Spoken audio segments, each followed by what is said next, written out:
नमस्कार दोस्तों। आज की क्लास में हम लोग मनी एंड पेमेंट सिस्टम से रिलेटेड कुछ क्वेश्चन जानेंगे और मनी के बारे मुद्रा के बारे में जानेंगे, कॉइन्स के बारे में जानेंगे, करेंसी नोट के बारे में जानेंगे। तो आज का सेशन बहुत ही इम्पोर्टेंट होगा और इस लेक्चर से कहीं ना कहीं बैंक के एग्ज़ाम में या दूसरे एग्ज़ाम जितने भी होते हैं उसमें कई सारे क्वेश्चन पूछे गए हैं और पूछे भी जाते हैं, तो बहुत इम्पोर्टेंट है। तो आप लोग इसके पहले जितने भी लेक्चर रिकॉर्ड किए हैं जा करके उसको देखें ताकि बाकी चीज़ें आपको और अच्छे से पता हों, क्योंकि प्रीवियस में जितने भी लेक्चर रिकॉर्ड करे हैं कहीं ना कहीं एक दूसरे से रिलेटेड होते हैं, इसीलिए मैं बार बार बोलता हूँ कि पुराने लेक्चर ज़रूर देखें। आइए क्लास को स्टार्ट करते हैं। मनी एंड पेमेंट सिस्टम, जैसा कि आपको पता चल रहा है कि मनी और पेमेंट सिस्टम के बारे में अगर हम जब भी बात करते हैं तुरंत हमारे मन में एक ख्याल आता है और वो आता है आरबीआई के बारे में। RBI reserve Bank of India के बारे में, क्योंकि आरबीआई ही सेंट्रल बैंक है, तो सेंट्रल बैंक ही पूरी तरीके से मनी एंड पेमेंट सिस्टम पर नियंत्रण रखती है किसी ना किसी तरीके से। लेकिन पेमेंट एक्ट की अगर हम बात करें, जब भी भारत में आता है कि पेमेंट से रिलेटेड चीज़ें जो होती हैं तो वो आता है एनपीसीआई के अंतर्गत। एनपीसीआई जो कि आरबीआई कंट्रोल करता है एनपीसीआई को भी, ठीक है। तो ये चीज़ें हम जानेंगे अभी। तो सबसे पहले हम जानेंगे मनी। मनी क्या है? यहाँ पे जो मनी एंड पेमेंट सिस्टम जैसे लिखा है कि मनी, मनी क्या, व्हाट इज मनी, मनी क्या है, मुद्रा क्या है, ठीक है। तो दिमाग में एक चीज़ आती है कि मनी मीन्स वो सिक्का होता है, जो कॉइन्स हम लोग देखते हैं वही होता है, या फिर जो कागज़ की नोट होती है, करेंसी नोट, वो होता होगा मनी का मतलब। देखिए एक्चुअली ये तो एक प्रतीक है जो मुद्रा को सांकेतिक भाषा के रूप में या संकेत के रूप में या फिर एक कागज के रूप में या पेटल के रूप में जो मतलब बताता है कि हाँ मुद्रा फिजिकल फॉर्म में है। लेकिन मनी का रियल में मीनिंग जो होती है, money is means of payment. ध्यान रखिएगा, money is means of payment और मीडियम ऑफ एक्सचेंज। ये मुद्रा के बारे में हम कह सकते हैं। मुद्रा क्या है? Means of payment, medium of exchange. Means of payment का मतलब क्या है कि आप मार्केट गए और 1 केजी आलू खरीदा आपने, 1 केजी आलू खरीदा, तो क्या आप ऐसे ही दुकानदार से बोलेंगे कि भैया 1 किलो आलू दे दो, वैसे ही दे देगा? नहीं। इसके लिए उसने अगर आपसे 20 रुपए की एक नोट ली है, 20 रुपए पर केजी दिया है, तो इसका मतलब क्या है कि आपने उसको फिजिकल करेंसी दी है, तब उसने ये 1 केजी आलू आपको दिया है। तो इसका मतलब ये है कि मीन्स ऑफ पेमेंट। लेकिन यहीं पे अगर हम बात करें मीडियम ऑफ एक्सचेंज, बिल्कुल दो लोगों के बीच में, मान लिया यहाँ पे ए व्यक्ति बेचने वाला है, बी खरीदने वाला, तो means of exchange, medium of exchange का मतलब क्या है कि कुछ चीज़ें अदला बदली हो रही हैं। यहाँ पे इधर से आलू बी ने खरीदा, ए ने बेचा, तो आलू जो है बी को मिलेगा और जो मुद्रा है, मनी जो है वो ए को प्राप्त होगा। तो यहाँ पे एक्सचेंज भी हो रही चीज़ें। तो आइए हम थोड़ा सा और इसको जानते हैं। जैसे कि आपने सुना होगा बार्टर सिस्टम, इसी को हिंदी में बोलते हैं अदला बदली प्रणाली। अदला बदली इंग्लिश वाले समझेंगे, बार्टर सिस्टम। इसका मतलब क्या होता है कि पहले के टाइम में जो मुद्रा का आविष्कार नहीं हुआ था तो वहाँ पे बार्टर सिस्टम होता था। वहीं यहीं पे एक एग्जांपल ले लेते हैं। अगर मान लिया कि ये व्यक्ति ए है और ये एक व्यक्ति बी है, ठीक है, इसके पास राइस है और इसके पास मान लेते हैं वीट है, ठीक है। लेकिन ज़रूरतें यहाँ पे दोनों की पूरी होनी चाहिए। राइस वाले के पास भी वीट हो जाए, ऐसा हो जाए, और वीट वाले के पास भी राइस हो जाए, ठीक है। या फिर दोनों का मन है थोड़ा थोड़ा एक्सचेंज करने का, ऐसा भी हो सकता है, या पूरा अदला बदली भी कर सकते हैं यहाँ पे। तो ऐसा हो सकता है कि वीट वाला अपने पास से थोड़ा सा वीट इसको दे देगा, मान लिया 1 केजी इसने इसको दे दिया और 1 केजी दे दिया इसने राइस इसको। तो एक यहाँ पे फिजिकल करेंसी का यूज़ नहीं हुआ है, लेकिन कहीं ना कहीं अगर हम बात करें तो यहाँ पे अदला बदली ही हुई है, ठीक है, चीज़ें बदली गई है, एक दूसरे से एक्सचेंज की गई, इसको हम बार्टर सिस्टम कहते हैं। तो बार्टर सिस्टम का यूज़ तब होता था जब मुद्रा का आविष्कार नहीं हुआ था। मुद्रा का आविष्कार की अगर हम बात करें तो मुद्रा के आविष्कार में प्राचीन समय में अगर हम बात करें तो कीमती पत्थर होते थे, जिसे कौड़ी कहा जाता है, ठीक है, कौड़ी कहा जाता है, तो कीमती पत्थर का यूज़ किया जाता था। धीरे धीरे मेटल का यूज़ किया जाने लगा। ऐसे ही गोल्ड और चांदी के सिक्के, ऐसे ही करके आगे अगर हम आए तो ये बहुत महंगे होते थे, इनकी जगह फिर मेटलिक कॉइन्स आ गए। फिर और ये भी अगर महंगा है तो कागज़ की नोट आ गई। कागज़ की नोट की जगह पॉलीमर नोट आ चुकी हैं। पॉलीमर नोट का मतलब होता है जिसमें प्लास्टिक के भी कुछ चीज़ें पाई जाती हैं, ठीक है। प्लास्टिक की नोट होती हैं उसे पॉलीगॉन नोट बोलते हैं। अब उसकी जगह बिटकॉइन आ चुका है जहाँ पे कोई फिजिकल करेंसी का यूज नहीं हो रहा है, डिजिटल लेन देन हो रहा है। तो आज के समय में और पुराने समय में बहुत ज़्यादा अंतर आ चुका है, चीज़ें बहुत ज़्यादा बदल गई हैं। इसी से आप समझ सकते हो। तो मैं बताना चाहूँगा कि अगर आपने चैनल को सब्सक्राइब नहीं किया तो सबसे पहले चैनल को सब्सक्राइब करें और ज़्यादा से ज़्यादा शेयर करें ताकि और भी लोग जुड़ें, उनको फ़ायदा हो। कोरोना टाइम में दिक्कत ये है कि बहुत सारे लोगों को पास पैसे नहीं पढ़ने के लिए, बहुत ऑफलाइन कोचिंगें बंद हैं। तो ये आपको एक बहुत अच्छा प्लेटफॉर्म दे रहा हूँ यहाँ पे पढ़ने का। कोई पैसा नहीं लगना है, कोई कोड नहीं यूज़ करना है, कोई रेफरल कोड नहीं यूज़ करना है, ना ही 1 रुपया पे करना है। बस आपको लास्ट में क्या करना है, बस सब्सक्राइब करना, शेयर कर देना है और लाइक कर देना है, और कुछ नहीं करना है। ऐसा ही वीडियो आपको मिलता रहेगा, चाहे बैंक या कोई भी एग्ज़ाम हो, आपका 110% निकल जाएगा, ये मैं गारंटी के साथ कह रहा हूँ। बस अच्छे से आप एक एक टॉपिक को थोड़ा थोड़ा करके पढ़ते जाएं। उम्मीद करता हूँ आप लोग ऐसा करेंगे। और कहीं ना कहीं आपको थोड़ा सा नोट्स बनाने की ज़रूरत पड़ेगी। इसके लिए मेरा टेलीग्राम ग्रुप भी है, आप उससे जुड़ सकते हैं। मैं क्वेश्चन पोस्ट करता हूँ, ठीक है, पीडीएफ भी भेजता हूँ। तो वो सारे मटेरियल आपको मिलते रहेंगे कहीं ना कहीं। तो ये सारी चीज़ें आप करेंगे अगर, तो आपको बहुत ज़्यादा बेनिफिट होने वाला। उम्मीद करता हूँ आईबीपीएस का आने वाला जो एग्ज़ाम होगा या एसबीआई का जो आने वाला एग्ज़ाम होगा उसमें आपको बहुत बेनिफिट इससे मिलेगा। तो चलिए आगे बात करते हैं काइंड्स ऑफ मनी। तो ऐसे ही धीरे धीरे अगर हमारे देश में आरबीआई आई, आरबीआई 1 अप्रैल 1935 को आया, इसको मैं बता चुका हूँ, सेंट्रल बैंक का गठन हुआ। तो सेंट्रल बैंक की पूरी तरीके से अगर हम बात करें, इसके नियंत्रण में ही सारी चीज़ें होती हैं, ठीक है।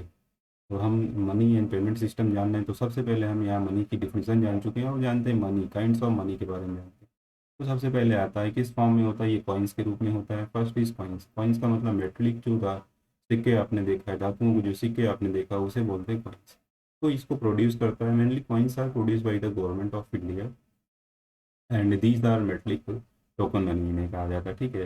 अगर आपसे पूछा जाए कि कॉइन्स को आरबीआई प्रोड्यूस करता है या गवर्नमेंट, तो आपका आंसर होना चाहिए गवर्नमेंट ऑफ इंडिया। इसके बाद अगर हम बात करें, यहाँ पे कुछ एग्जांपल हैं कि कौन कौन से कॉइन्स को जो है भारत सरकार प्रोड्यूस करता है। तो यहाँ पे एक चीज़ ध्यान रखिएगा, 50 पैसे के सिक्के को बंद नहीं किया गया है। ये जो सिक्का जो है ये चलन में इसलिए नहीं कि कोई इन्फ्लेशन की वजह से चीज़ें महंगी होती गई हैं और ये प्रचलन में मुद्रा नहीं है। हाँ, 25 पैसे का कॉइन्स बंद किया जा चुका है, ठीक है। बाकी जो अगर हम बात करें कॉइन्स की, तो कॉइन्स 2 टाइप के होते हैं। एक आपका होता है स्मॉल कॉइन्स और एक होगा आपका बिग कॉइन, ठीक है। तो स्मॉल कॉइन की अगर हम बात करें तो 1 रुपये का, 2 रुपये का, 5 रुपये का, 10 रुपये का जो कॉइन होता है ये स्मॉल कॉइन होता है। और बाकी वो सबसे बड़ा जो कॉइन होता है वो 1000 रुपीज़ का होता है, ठीक है। अगर हम बात करें, कुछ स्पेशल कॉइन्स भी जारी किए जाते हैं। स्पेशल कॉइन्स किसी की याद में, किसी के सम्मान में जारी किया जाता है। जैसे गुरु नानक देव की जयंती पर, रविंद्रनाथ टैगोर की जयंती पर, महात्मा गांधी की जयंती पर, ऐसे बहुत सारे सिक्के जारी किए जा चुके हैं। सुभाष चंद्र बोस की जयंती पर, और लेटेस्ट में अगर हम बात करें तो ये सिंधिया जी के ऊपर सिक्का जारी किया गया था, ठीक है। राजमाता सिंधिया जी थी, उनके ऊपर जारी किया गया था और सुभाष चंद्र बोस के सम्मान में जारी किया गया। तो इस तरीके से ये सम्मान, जो सम्मान के रूप में सिक्के जारी किए जाते हैं, वो बाजार में तो नहीं चलते हैं, लेकिन रिजर्व बैंक ऑफ इंडिया के द्वारा इसको जारी किया जाता है। तो लोग क्या करते हैं, कुछ लोगों को शौक होता है, इसको खरीद करके अपने पास रख सकते हैं, ठीक है, इनको खरीद सकते हैं। या फिर ऐसे सिक्के म्यूजियम में आपको देखने को मिलते हैं। तो आइए जानते हैं आगे कि सिक्कों का उत्पादन जो है, इनका प्रोडक्शन कहाँ पे किया जाता है। Mainly coins are produce by the government of India and the place where coins are produce is called mint. जहाँ पे इनको प्रोड्यूस किया जाता है उसको मिंट कहा जाता है, कि जिसे हिंदी में हम लोग बोलते हैं टकसाल। तो टकसाल की संख्या भारत में 4 है। एक मुंबई में है, एक कोलकाता में, एक हैदराबाद और एक नोएडा में। तो इसके अलावा कोई आपको ध्यान नहीं रखना है। तो फिर से एक बार बता दूँ, जो टकसाल होती है, टकसाल भारत सरकार के नियंत्रण में होती काम करेगी। ये भारत सरकार की है, यहाँ पे सिक्कों का उत्पादन होता है, ध्यान रखिएगा, ठीक है। और सिक्के जो उत्पादित किए जाते हैं, 1 रुपये, 2 रुपये, 5 रुपये, 10 रुपये के, जैसे कि मैंने कहा सबसे बड़ा सिक्का जो होता है वो 1000 रुपये का होता है, ठीक है।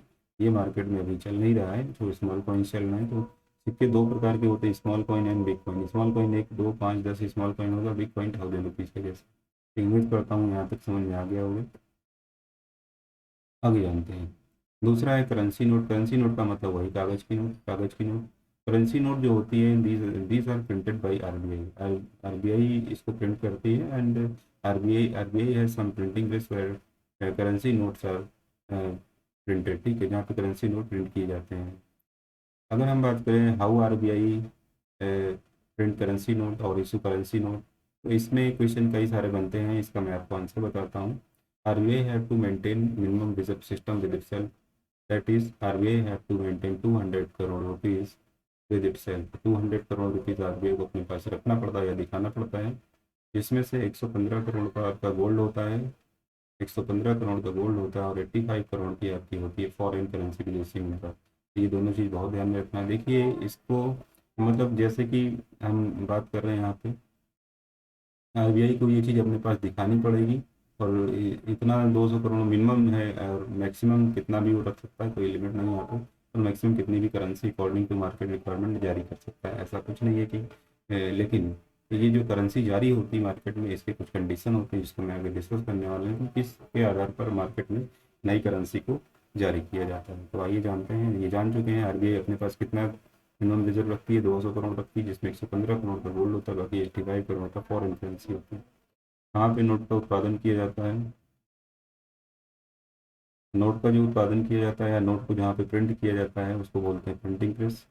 RBI के प्रिंटिंग प्रेस हैं। RBI के प्रिंटिंग प्रेस कहाँ पे हैं? पहला इंडियन सिक्योरिटी प्रेस नासिक में है, नासिक महाराष्ट्र में पड़ेगा। तो यहाँ पे एक चीज़ और आपको बता दें, जो प्रिंटिंग प्रेस होते हैं, प्रिंटिंग प्रेस में भारत सरकार के जो इंपॉर्टेंट डॉक्यूमेंट होते हैं जैसे बॉन्ड, टिकट, ये सब चीज़ें भी यहाँ पे प्रिंट करी जाती हैं। तो जैसे इंडियन सिक्योरिटी प्रेस नासिक में यहाँ पे पोस्टल एंड स्टाम्प जो है प्रिंट किए जाते हैं। सिक्योरिटी पेपर मिल होशंगाबाद में, यहाँ पे पेपर जो होता है, पेपर का मतलब जो कॉटन कागज़ में जो कागज़ की जो नोट होती है वो कॉटन का होता है, तो ये पेपर उत्पादन वहाँ पे होता है। और जितने बॉन्ड वगैरह होते हैं उसमें जो कागज़ होता है वो अलग टाइप का होता है, तो इसका यहाँ पे प्रोडक्शन किया जाता है। Bank note press Dewas Madhya Pradesh में है, बैंक नोट यहाँ पे प्रिंट होता है। सिक्योरिटी प्रिंटिंग प्रेस हैदराबाद, यहाँ भी नोट प्रिंट होती है। करेंसी नोट प्रेस यहाँ पे दो हैं।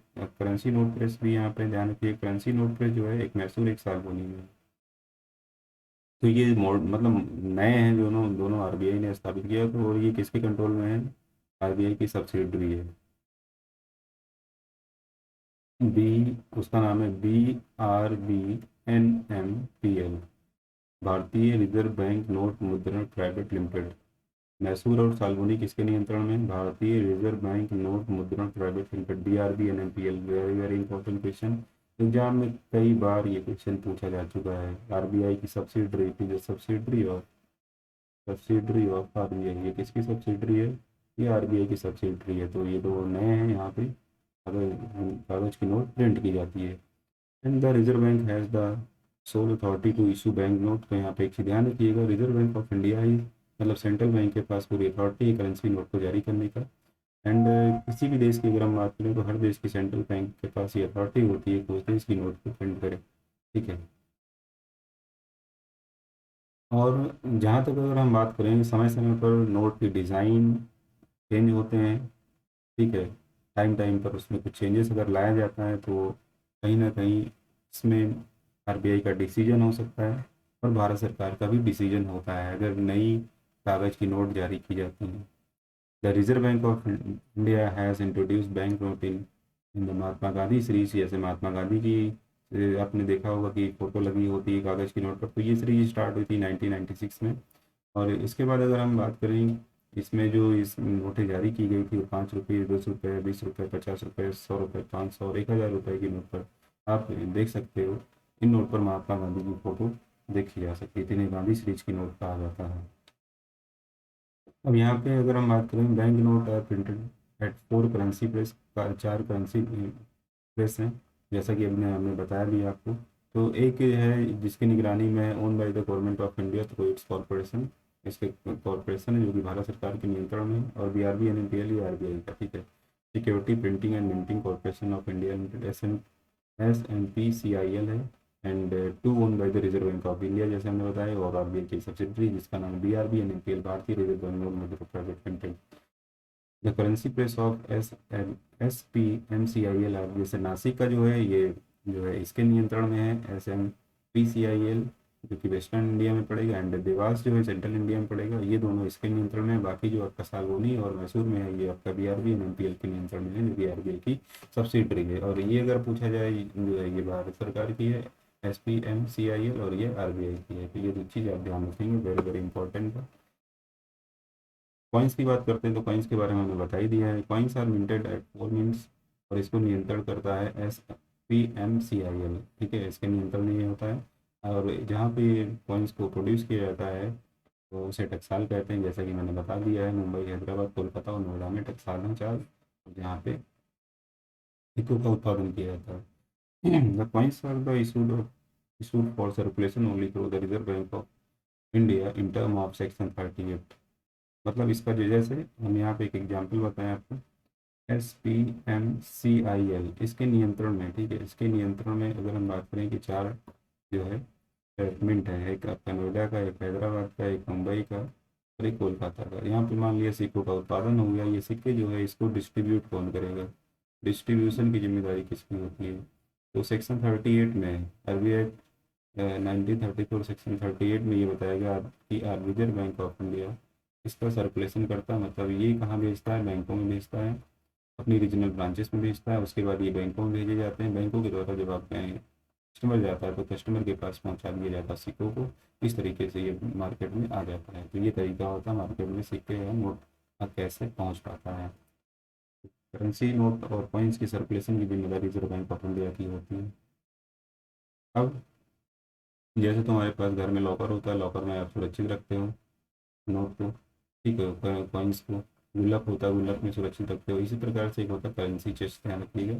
तो करेंसी चेस्ट एक ऐसा प्लेस होता है जो RBI की निगरानी में होता है। ये कोई बैंक की ब्रांच भी हो सकती है, RBI के रीजनल ब्रांचेस हो सकती हैं, जहाँ पे कॉइन्स को और से इनका जो कागज़ की नोट होती है इसको सुरक्षित रखा जाता है और यहीं से इनकी सप्लाई करी जाती है। तो इसके बारे में थोड़ा सा जान लेते हैं। तो facilitate the distribution of bank note and rupee coin, the Reserve Bank has authorized select schedule bank to establish currency chest. मतलब ये इस शेड्यूल कमर्शियल बैंक ही होती है, करेंसी चेस्ट के रूप में काम करती है, जैसा मैंने बताया। और इसे कह सकते हैं store house of note of RBI का स्टोर हाउस है, कह सकते हो हम, यहाँ पे रिजर्व बैंक ऑफ इंडिया के द्वारा कॉइन्स को और नोट को सुरक्षित रखा जाता है। रिजर्व बैंक ऑफ इंडिया की जिम्मेदारी होती है यहाँ से इसको ब्रांचेस में भेजना, जैसे कि आगे लिखा गया है। वही चीज़ यहाँ पे लिखा गया, the Reserve Bank of India for distribution to the bank branches in their area of operation as March 31, 2020 की अगर हम बात करें तो लगभग 3,367 करेंसी चेस्ट थे, ठीक है। The currency chest are expected to distribute bank note and rupee coins to other bank branches in their area of operation. तो इस तरीके से होता है। तो कुछ लीड बैंक भी होती हैं, लीड बैंक को भी ये जिम्मेदारी दी जाती है इस प्रकार के फंक्शन के लिए, जहाँ पे रिजर्व बैंक है वो खुद ये जिम्मेदारी करता है या फिर बैंकों के माध्यम से इस जिम्मेदारी को करवाता है, ठीक है। तो इस प्रकार से मार्केट में सर्कुलेशन में ये चीज़ आती है। तो करेंसी चेस्ट क्या होता है ये चीज़ आपको पता चल चुका है। आइए जानते हैं नेक्स्ट क्वेश्चन। ये सोर्स हमने, मतलब ये क्वेश्चन हमने रिजर्व बैंक ऑफ इंडिया की साइट से ही लिया है। तो इसमें कहीं ना कहीं, और मैं बता दूँ यहाँ से क्वेश्चन 110% क्वेश्चन पूछा गया है और पूछे जाते हैं, तो ये सब चीज़ें बहुत इंपॉर्टेंट है।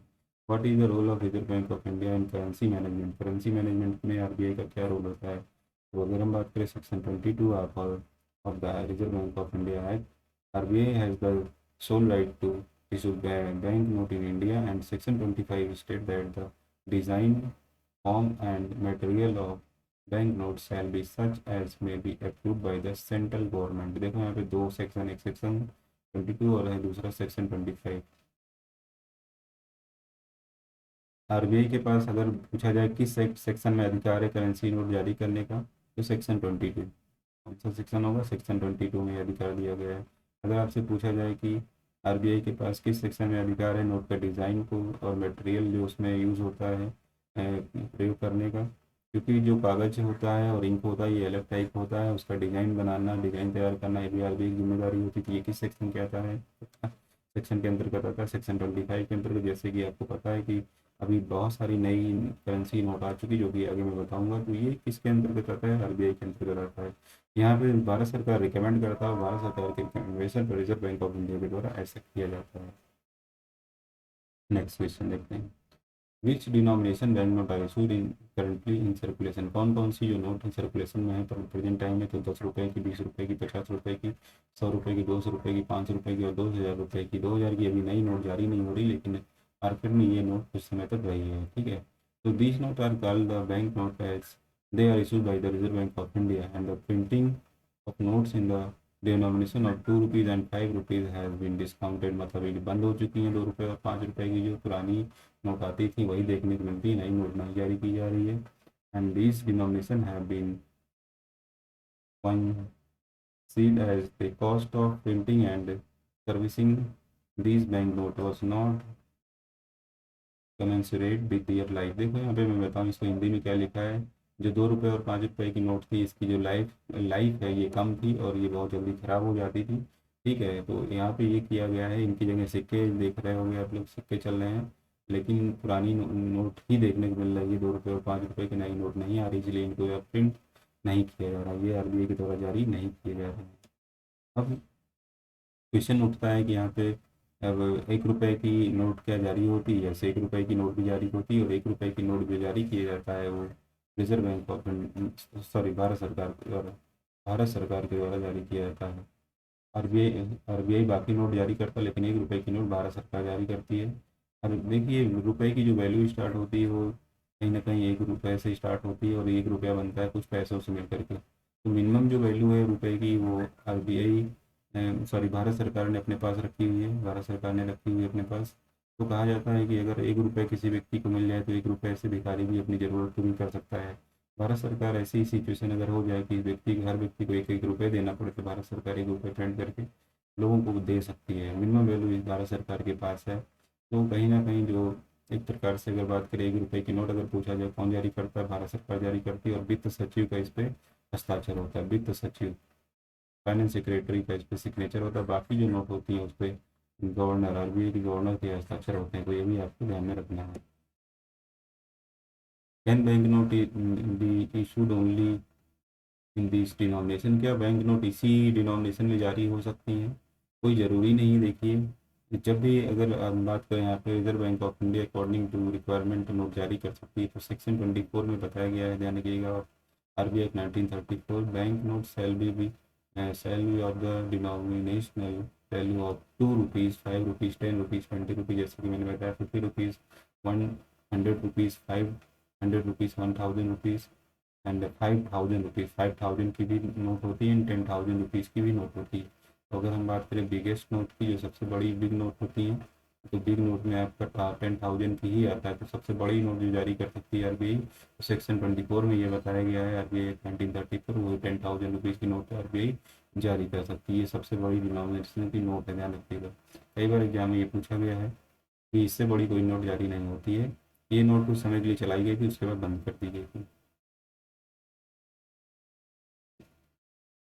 What was the highest denomination note ever printed? ये अभी जैसे मैंने बात की ये कब प्रिंट की गई थी, ध्यान रखिएगा।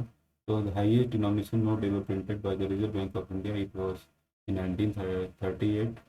10,000 रुपीज़ की जो नोट जारी की गई थी एंड विच हैज डिमोनेटाइज्ड इन जनवरी 1946। बाद में डिमोनेटाइज कर दिया गया, जिसे कहते हैं नोटबंदी। नोटबंदी का मतलब होता है कि जब पुरानी नोट को बंद कर दिया जाए उसके लिए कोई नई नोट जारी की जाती है, उसे डिमोनेटाइजेशन कहा जाता है, उसी को नोटबंदी कहा जाता है। जैसे कि पुरानी 500 रुपये की नोट बंद कर दी गई थी, उसकी जगह नई 500 रुपये की नोट और 2,000 रुपये की नोट आपने देखा होगा चलाई गई थी, किसी को डिमोनेटाइजेशन बोलते हैं।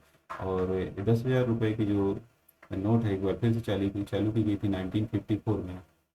एक बार ध्यान रखिएगा, 1938 में पहली बार इशू की गई थी, उसके बाद 1946 में बंद कर दिया गया और अगेन इसको 1954 में फिर से इंट्रोड्यूस किया गया था। एंड दीज नोट्स पर बाद में फिर इसको डिमोनेटाइज कर दिया गया था 1978 में, पूरी तरीके से बंद, मतलब नहीं मार्केट में लाया गया। जैसे अभी 2,000 रुपये की नई नोट आप नहीं देख रहे होंगे, अभी कुछ दिन पहले पिंक कलर की नोट चल रही थी, अभी मार्केट में नहीं दिख रही है। तो इसका रीज़न ये है, बहुत कम दिख रही है, मतलब अभी नई नोट नहीं आ रही है, क्योंकि ये जब भी इस तरीके की चीज़ें होती हैं तो आरबीआई इसको डिमोनेटाइज कर सकता है। इसका रीज़न ये होता है कि बड़ी नोट आने से मार्केट में लिक्विडिटी बढ़ सकती है, लिक्विडिटी बढ़ सकती है। और कहीं ना कहीं अगर हम बात करें जमा एक होता है आपका जिसे कहते हैं कि ब्लैक मनी की ज़्यादा रख सकते हैं। अगर बड़ी नोट है तो उसको आसानी से ब्लैक मनी के रूप में स्टोर किया जा सकता है, उसमें दिक्कत नहीं होगी। छोटी नोट को रखना आसान नहीं होता, तो ये भी एक रीज़न होता है यहाँ पे। ठीक है, how many language appear in the language panel of the Indian bank note? ठीक है, बैंक नोट पर कौन कितनी लैंग्वेज होती है? वैसे 15 लैंग्वेज है, 15 लैंग्वेज आर अपेयरिंग,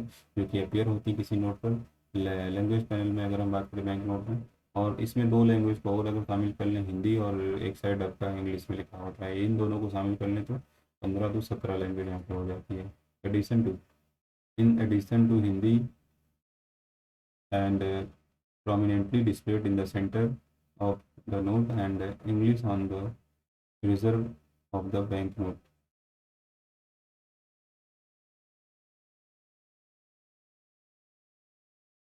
तो अगर आपसे पूछा जाए कितनी लैंग्वेज में नोट पर लिखा होता है, तो वो होगा आपका आंसर 15 लैंग्वेज।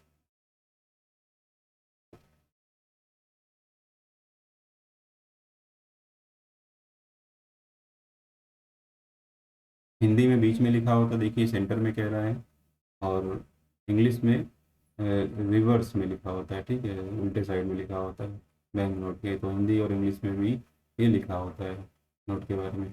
ऐसे एक सीक्वेंस से लिखा होता तो वो 15 हो जाएंगी, और एक साइड हिंदी और एक साइड इंग्लिश में लिखा होगा तो इन दोनों को जोड़ के 17 हो जाएगा, ठीक है। तो ये चीज़ यहाँ पे बता रहा है। नेक्स्ट जानते हैं, who decide on the value and the value of bank note to be printed and on what basis. कौन डिसाइड करता है कितनी और कितनी मात्रा में नोट प्रिंट की जाएगी और किस के बेसिस पर डिसाइड की जाएगी। तो यहाँ पे ध्यान रखिएगा, ये पूरी तरीके से आरबीआई पर डिपेंड करता है, और लेकिन इसकी कुछ कंडीशन होती है कि किस प्रकार से कितनी बैंक नोट मार्केट में लाई जाएगी। The value and the value of bank note to be printed in year depends on the various factor. कुछ यहाँ फैक्टर हैं जिनके बारे में बात करते हैं। पहला है the expected increase in notes in the circulation to meet the growing needs of the public. पहली चीज़, अगर हम बात करें, लोगों की डिमांड बढ़ रही है, ठीक है, मार्केट में डिमांड अगर बढ़ रही है, एक्सपेक्टेशन बढ़ रही है कि नई अभी नई नोट की डिमांड की जा सकती है। जैसे बहुत बार होता है एटीएम में पैसे निकालने के नोट नहीं मिल रही है, पर या फिर कई बार फुटकर नहीं मिलता, छुट्टा नहीं मिल पाता है, छोटी नोट की शॉर्टेज हो जाती है। तो ऐसी केस में भी कहीं ना कहीं लोगों की ज़रूरतें पूरी करने के लिए आरबीआई नई नोट जारी कर सकता है। दूसरा कंडीशन दिया है, the need for the replacing soil और म्यूटिलेटेड नोट्स। ध्यान रखिएगा, कुछ बहुत पुरानी नोट होती हैं या कुछ नोट होती हैं कटी फटी होती हैं, उनकी जगह आरबीआई के द्वारा नई नोट जारी की जाती है, तो ये कंडीशन होती है दूसरी। एंड अगर हम बात करें, the expected increase in the NIC is estimated using statistical model which consider macroeconomic factors such as expected growth in GDP। Macro economy, देखो दो इकोनॉमी होती है, माइक्रो एंड मैक्रो। मैक्रो बड़े लेवल पर जो उत्पादन और इंपोर्ट एक्सपोर्ट जब होने लगता है उसको मैक्रो इकोनॉमी बोलते हैं। ध्यान रखिएगा, एक कंट्री से दूसरी कंट्री तक व्यापार होने लगे उसको मैक्रो इकोनॉमी कह सकते हैं। एक देश में बड़े लेवल पर उत्पादन और आयात निर्यात होने लगे उसको मैक्रो इकोनॉमी कहा जाता है। तो जीडीपी में हमारी वृद्धि होगी, ध्यान रखिएगा, जीडीपी ग्रोथ होगा इन्फ्लेशन के बढ़ने पर, इंटरेस्ट रेट के बढ़ने पर, ये कुछ कंडीशन होती है, ध्यान रखिएगा, ठीक है। तो पेमेंट सिस्टम में डिमांड बढ़ने पर, जाहिर सी बात है पेमेंट की डिमांड बढ़ेगी जब ये सब चीज़ें होगी, तो वहाँ पे नई नोट जारी की जा सकती है, सर्कुलेशन में लाई जा सकती है। The replacement of requirement depend on the value of the notes already in the circulation and the average life of the bank note. देखिए, जो रिप्लेसमेंट होता है, रिप्लेसमेंट पर भी डिपेंड, कई बार क्या होता है कि जो पुरानी नोट होती हैं वो वापस की जाती हैं, आरबीआई में जमा कर सकते हैं, या फिर बैंकों को बोला गया है कि आरबीआई द्वारा ऐसे काम करेंगे। पुरानी नोटें होती हैं वो वापस हो जाती है, कटी फटी नोट भी वापस होती है। तो उसके बदले में हर नोट का जो सीरियल नंबर होता है उसी सीरियल नंबर की नई नोट जारी की जाती है, और पुराने जो नोट होती है उसको आरबीआई के द्वारा नष्ट कर दिया जाता है, जो कटी फटी होती है ना। नोट तभी मार्केट में चलेगी जब उसका सीरियल नंबर होगा, ध्यान रखिएगा। नोट की कई सारी पहचान होती है, लेकिन उसमें से एक होता है उसका serial number. The Reserve Bank of the Reserve bank estimate the value and value of notes. RBI he decide करता है टू प्रिंटेड इन ईयर कितनी आई एक हज़ार में प्रिंट की जाएगी, based on the above factor, जो कि यहाँ कुछ फैक्टर हमने बताया है, इन पर डिपेंड करता है। As well as feedback receive from its own regional office. अपने रीजनल ऑफिस के फीडबैक पर भी ये डिसाइड करेगा, वहाँ से फीडबैक लेगा कितनी ज़रूरत है, कितनी कमी है नोट की, उसके आधार पर। एंड बैंक से regarding expected demand for cash and analyse the same in the consultation with the government of India and the printing press, ठीक है। प्रिंटिंग प्रेस के सुझाव पर, भारत सरकार के सुझाव पर भी ऐसा किया जा सकता है। और the bank note issued by the RBI backed by any asset such as gold. ध्यान रखिएगा, वही चीज़ मैंने बताया, आरबीआई 1934 सेक्शन 33 में ये बताया गया है कि आरबीआई को मिनिमम रिजर्व के अंतर्गत, जैसे हमने 200 करोड़ बोला था, तो उसमें कुछ चीज़ें इसको रखनी पड़ती, जैसे कि फॉरेन करेंसी और गोल्ड अपने पास रखना पड़ता है। 115 करोड़ के गोल्ड और 85 करोड़ की विदेशी मुद्रा, इसको फॉरेन करेंसी रखनी पड़ती है, तो इसके बदले में वो करेंसी नोट जारी करती है। मिनिमम रिजर्व रखने की कोई मतलब यहाँ पे वो नहीं है, मिनिमम रिजर्व रखने की कंडीशन है, लेकिन मैक्सिमम कितना भी वो अपने पास रख सकता है। तो सोने और विदेशी मुद्रा के आधार पर नई करेंसी जारी की जाती है। आरबीआई का एक मोबाइल ऐप है, इसका नाम है मनी। मनी का पूरा नाम mobile aided note identifier. Mobile aided, ये कई बार एग्जाम पूछा गया, mobile aided note identifier. MANI is a mobile application launch by the Reserve Bank for having visually impaired person to identify the denomination of Indian bank note. जो लोग देख नहीं पाते उनके लिए एक एप्लीकेशन जो बनाया गया है, जिसे मनी बोलते हैं, तो इसकी वजह से वो पहचान कर पाते हैं। The free of cost application है, फ्री ऑफ कॉस्ट है, तो इंस्टॉल किया जाता है। डज नॉट रिक्वायर इंटरनेट की भी ज़रूरत नहीं है, and is capable for identify the denomination of Mahatma Gandhi series note भी ये पहचान सकता है। महात्मा गांधी सीरीज की नई नोट जो है उनको भी ये पहचान कर सकता है, चेक कर सकता है। Checking front of reverse side and part of the note including half folded notes at various holding angles and in broad range of light conditions, normal light, day light, low light, मतलब ये हर light में ये application पहचान सकता है। तो money जो है, मनी एक मोबाइल ऐप है जो अंधों को, जो कि विजुअल इम्पेयर्ड होते हैं, यानी कि ऐसे व्यक्ति जो देख नहीं सकते हैं, उनके लिए ये हेल्प करता है।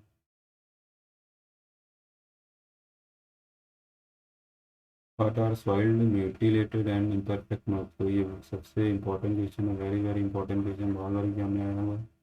सॉइल्ड नोट मीन्स ऐसी नोट होती है जो बहुत ज़्यादा डर्टी हो गई हो, जैसे 5 रुपए की पुरानी नोट दिखती है बहुत डर्टी, और यूज में करने के कारण इतना ज़्यादा गंदी हो जाती है कि लोग उसको लेना बंद कर देते हैं, तो इसी को बोलते हैं एक तरीके से सॉइल्ड नोट का। दूसरा म्यूटिलेटेड नोट होती है, इस प्रकार की जो नोट होती है जैसे यहाँ पे एक ऐसा पार्ट है, इसका कुछ पार्ट कट जाए, ठीक है, इतना पार्ट है वो, या गिर जाए कट के, तो इसको म्यूटिलेटेड नोट कहा जाता है। म्यूटिलेटेड नोट में कुछ पोर्शन जो होता है वो मिसिंग होता है, कहने का मतलब 2 पीस में हो गया, तो ये म्यूटिलेटेड नोट होता है।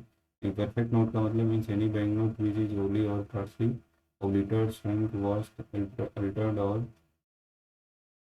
altered, but does not include mutilated bank note. मतलब इस प्रकार की नोट, जैसे कोई नोट है और उस पर अचार गिर जाए, इंक गिर जाए, स्याही गिर जाए, रंग गिर जाए, और उसमें कुछ चीज़ क्लियरली दिखाई ना पड़े, जो चीज़ें उसकी लिखा हुआ है या कोई भी सिंबल वगैरह है, तो उसको इस तरीके से बोला जाता है।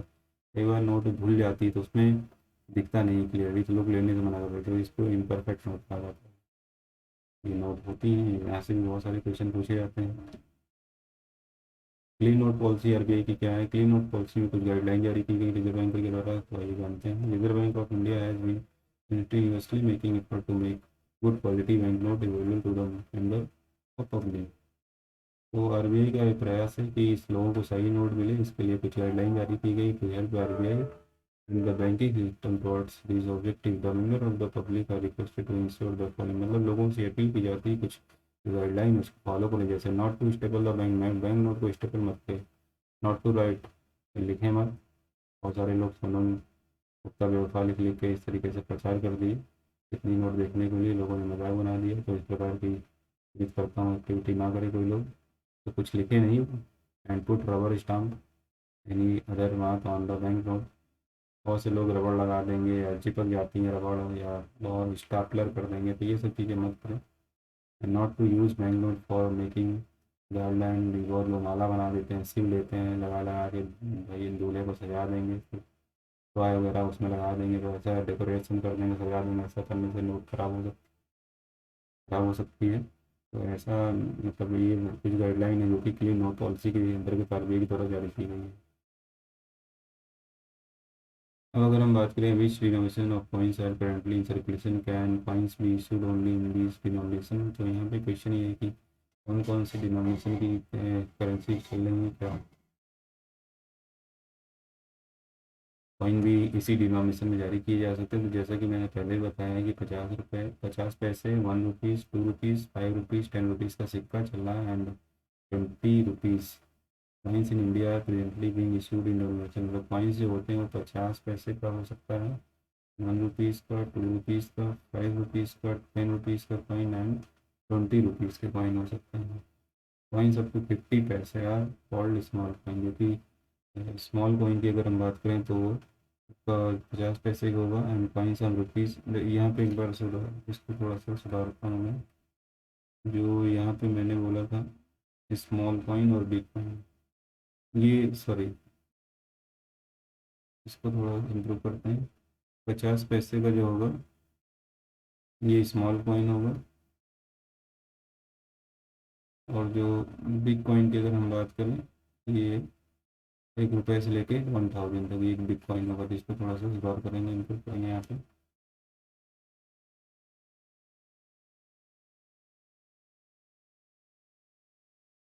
तो ये चीज़ यहाँ पे ध्यान रखना है। बाकी अगर हम बात करें, coins can be issued up to denomination of 1000 under the coinage act 2011। तो कॉइनेज एक्ट 2011 के अंतर्गत जो सबसे बड़े कॉइन, सबसे बड़ा सिक्का जारी हो सकता है वो 1000 रुपीज़ का होगा।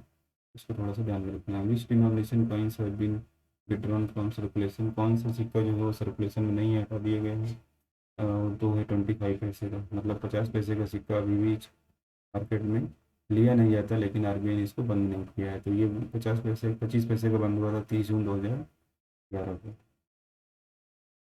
अभी जो नई नोट जारी की गई उनके बारे में थोड़ा जान लेते हैं। 20 रुपये की नोट 20 रुपये की नोट जिसका ग्रीनिश येलो कलर है, इसका कलर ग्रीनिश येलो है, ध्यान रखिएगा। और रिलीज डेट है कब जारी हुआ, तो 26 अप्रैल 2019 को। साइज इसका है, इसकी लंबाई वो 129 मिलीमीटर है और 63 मिलीमीटर इसकी चौड़ाई है। इस अगर हम बात करें इसमें डिटेल के बारे में, इसमें महात्मा गांधी जो है बीच में सेंटर में है, और देवनागरी लिपि में लिखा गया है, 100 रुपीज़ लिखा गया, सॉरी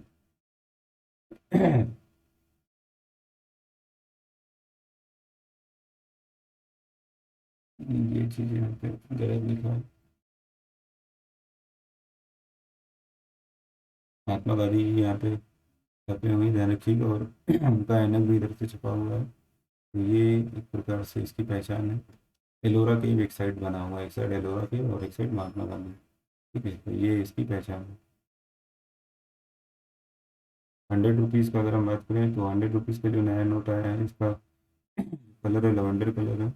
ये जारी हुआ था 19 जुलाई 2018 को। 42 मिलीमीटर इसकी लंबाई और 66 मीटर इसकी चौड़ाई है। और इमेज महात्मा गांधी की सेंटर में छपी हुई है। और बैक साइड में रानी की वाव, यहाँ पे रानी की वाव। और स्वच्छ भारत लोगों का स्लोगन भी यहाँ पे छपा हुआ है।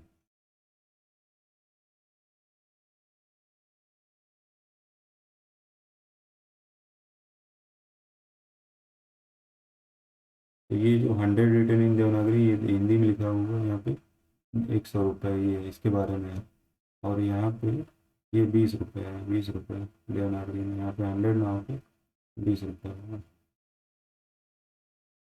नेक्स्ट है 20 रुपीज़ का नोट जो है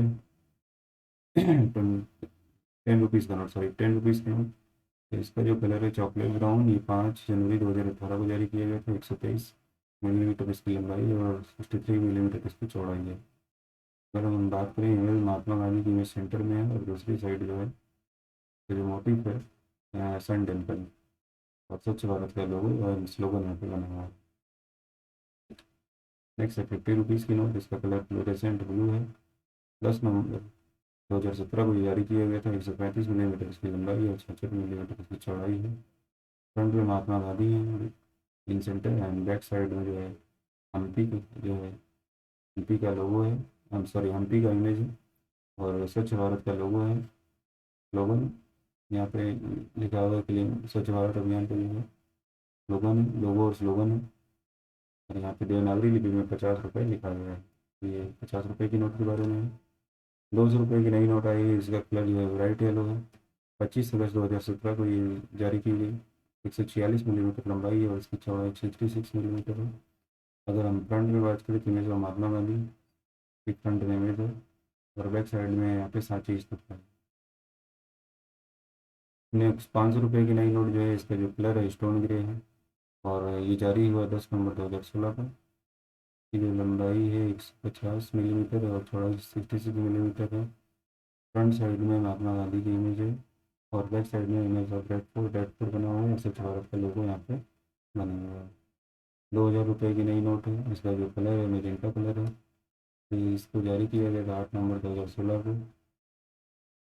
166 मिलीमीटर इसकी लंबाई है, चौड़ाई 66 मिलीमीटर। महात्मा गांधी की इमेज यहाँ पे है एक साइड, और दूसरी साइड यहाँ पे मंगलयान बना हुआ है।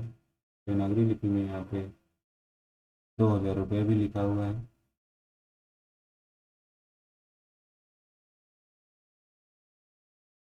तो यहाँ पे कुछ पहचान इसकी है, इमेज ऑफ मंगलयान और स्वच्छ भारत का लोगो यहाँ पे बना हुआ है। तो इस प्रकार से जितने भी नोट हैं उसका यहाँ पे अ, बता दिया है।